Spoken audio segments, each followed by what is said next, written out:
বিসমিল্লাহির রহমানির রহিম। প্রিয় দেশবাসী, আসসালামু আলাইকুম। শুরুতেই মহান আল্লাহর দরবারে শুকরিয়া আদায় করছি।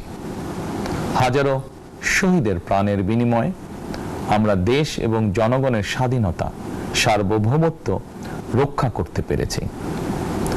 তাবেদার মুক্ত বাংলাদেশে জনগণের ভোটে জনগণের কাছে জবাবদিহিমূলক একটি নতুন সরকার যাত্রা শুরু করেছে।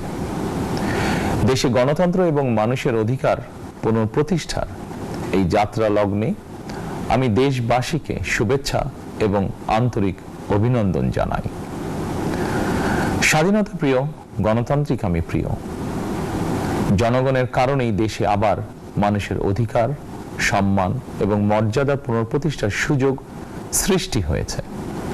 আমি দেশবাসীর উদ্দেশ্যে একটি বার্তা দিয়ে বলতে চাই, মুসলমান, হিন্দু, বৌদ্ধ, খ্রিস্টান তথা দল, মত, ধর্ম, বর্ণ নির্বিশেষে পাহাড়ে কিংবা সমতলে বসবাসকারী এই দেশ আমাদের সবার। প্রতিটি নাগরিকের জন্যই এই দেশকে আমরা একটি নিরাপদ ভূমিতে পরিণত করতে চাই।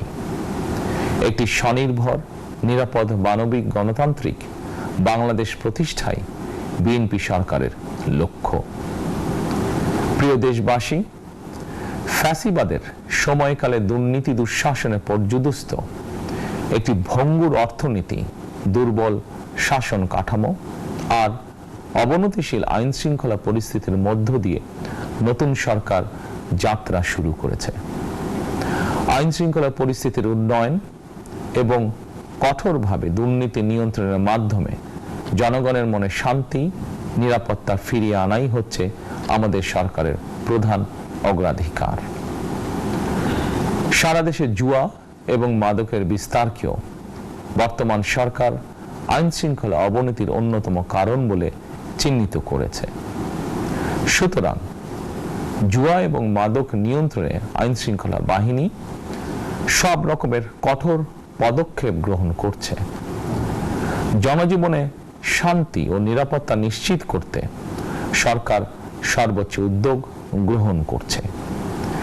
দেশের প্রতিটি সাংবিধানিক এবং সরকারি, বেসরকারি প্রতিষ্ঠান চলবে বিধিবদ্ধ নীতি নিয়মে। দলীয় কিংবা রাজনৈতিক প্রভাব, প্রতিপত্তি অথবা জোর জবরদস্তি নয়। আইনের শাসনই হবে রাষ্ট্র পরিচালনার শেষ কথা।